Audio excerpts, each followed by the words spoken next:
sekarang kan kita tinggal penyidik kan tinggal tanyakan aja kepada si Roy. R yang dia maksud itu siapa? Ya, karena tidak banyak pengusaha kuliner di Indonesia ini yang memiliki nama berawalan R. Kan jelas di videonya nama restoran berinisial R. Kemarin baru rekomendasi sih, cuma mungkin belum dibaca kali ya. Jadi belum saking sibuknya. Makanya pemirsa banyak-banyak baca YouTube, banyak-banyak baca YouTube-nya si Robby. Banyak sumber kok di Google. Nama perusahaan makanan yang berbentuk huruf apa, terus aku bilang G gitu. Itu mah nggak ada apa-apa, semua juga udah bagus dan anaknya juga udah minta maaf juga kok. Kan dia ditanya, kan dia jawabnya R. R itu siapa? Apakah dengan kata R ini terus mengidentikan bahwa R ini adalah si pelapor? Kan tidak. Apa nggak boleh kita menyebutkan kata R? Kan tidak. Apa nggak boleh kita menyebutkan kata R? Indigo begitu, Indigo. Ya, jadi ditanya langsung dia jawab, ditanya ada jawab.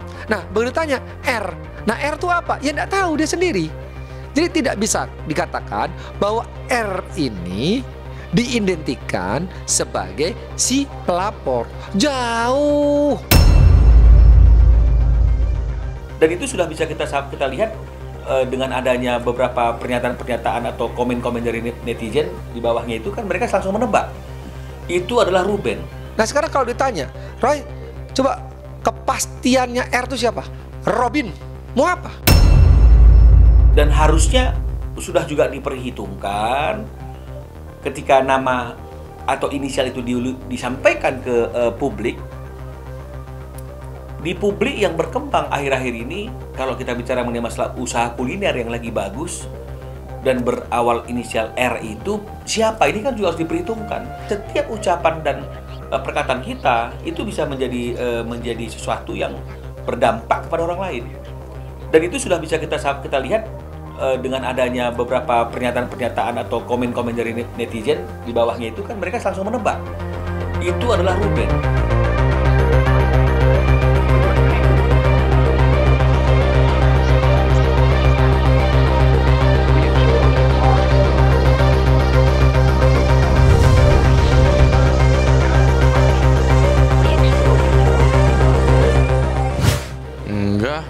Ngapain tersangka? Kok kan nggak melakukan sesuatu yang gila. Kata siapa Roy akan menjadi tersangka? Ya, menurut hemat saya, di mana kronologis hukumnya kesalahan Roy apa? Sebagai orang awam, pastilah ada rasa ketakutan, pasti, ya kan? Akan tetapi, saya selalu menegaskan kepada Roy, kamu nggak usah khawatir. Negara kita adalah negara hukum. Upaya hukum selanjutnya adalah menunggu panggilan dari penyidik. Ya. Selanjutnya yang kedua adalah meminta kepastian hukum karena ini sudah menyerang kehormatan ya klien kami. Yang ketiga, ke depan nanti kalau ada lagi yang membentuk opini seolah-olah menyudutkan Roy, ya, dengan jelas kami akan tekankan, kami akan melakukan perlawanan. Dengan jelas kami akan tekankan, kami akan melakukan perlawanan.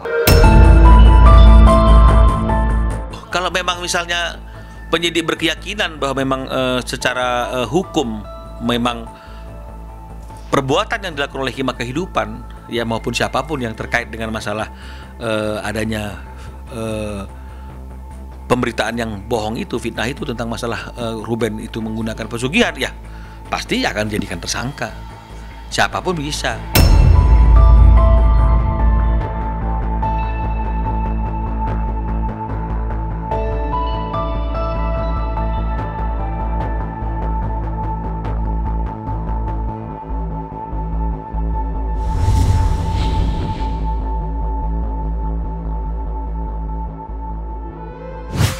Harusnya hari ini, cuman saya belum bisa untuk minggu ini, jadi saya minta ditunda minggu depan. Panggilan saksi saya sebagai wali, ya, sebagai orang tua dari Berta. Nggak ada, ya gue menjawab apa yang menjadi kerugian gue aja, dampak-dampaknya yang memang gue juga nggak nge-share yang di-share ya, yang bisa menjadi konsumsi publik, tapi yang menjadi pribadi yang buat gue sangat sensitif, ya itu yang akhirnya gue bisa dipanggil. Ada bukti-bukti baru. Bukti apa dalam itu?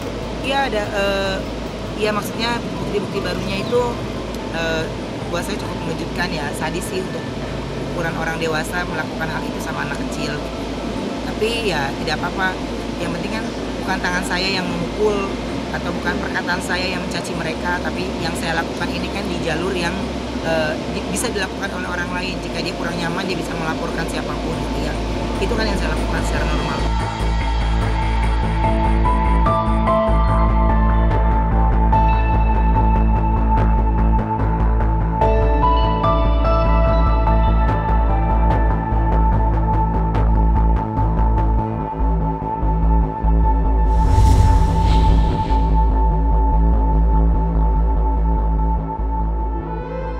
Iya, dia dengar cuman pelecehan perkataan terhadap Sarwenda aja.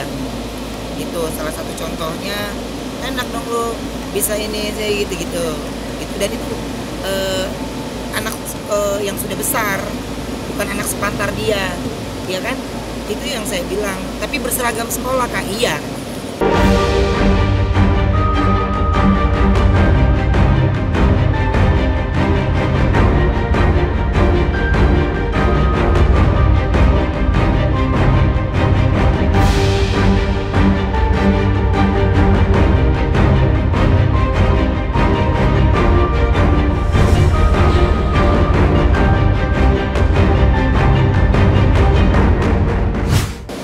Saya bilang dampak-dampak yang seperti ini akhirnya banyak sebagian orang yang tahu kita sudah melakukan tindakan, tapi ada beberapa orang yang menurut mereka alah gertakan doang ya apa-apa. Saya sudah bilang hal paling sensitif, lu nyenggol anak gue ya udah lu nyenggol gue juga, lu nyenggol anak gue ya udah lu nyenggol gue juga.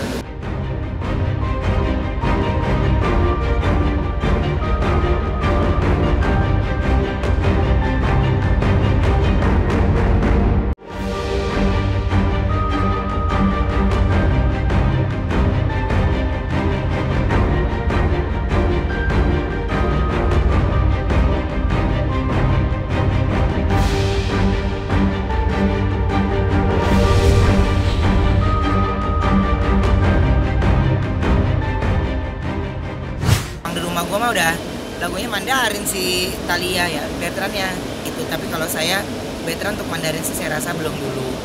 Saya kepengennya Bertrand Inggris dulu baru Mandarin. Tapi lagu Mandarin itu Bertrand pelajari ya karena Wenda dan Thalia itu komunikasinya Mandarin.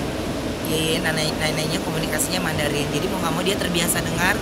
Jadi dia kayak selalu pengen tahu setiap kata yang diucapkan sama ibunya. Ketika ngasih tahu Thalia pasti dia nanya, ini apa artinya, ini apa, dan dia lagi save-nya di pikirannya dia. Buat saya ya saya memaknainya jadi berkah buat saya, berkah buat keluarga saya gitu.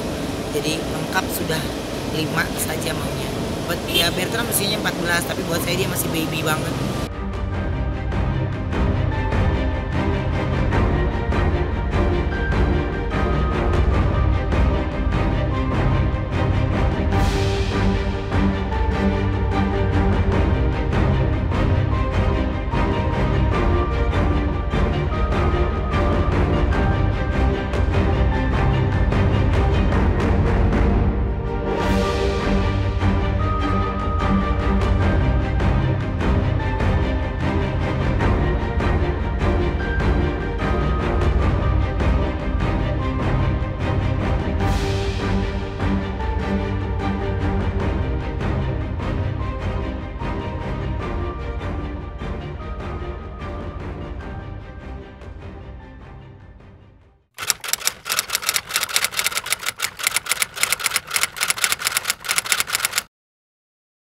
Jadi jangan lupa untuk subscribe Cumi Cumi.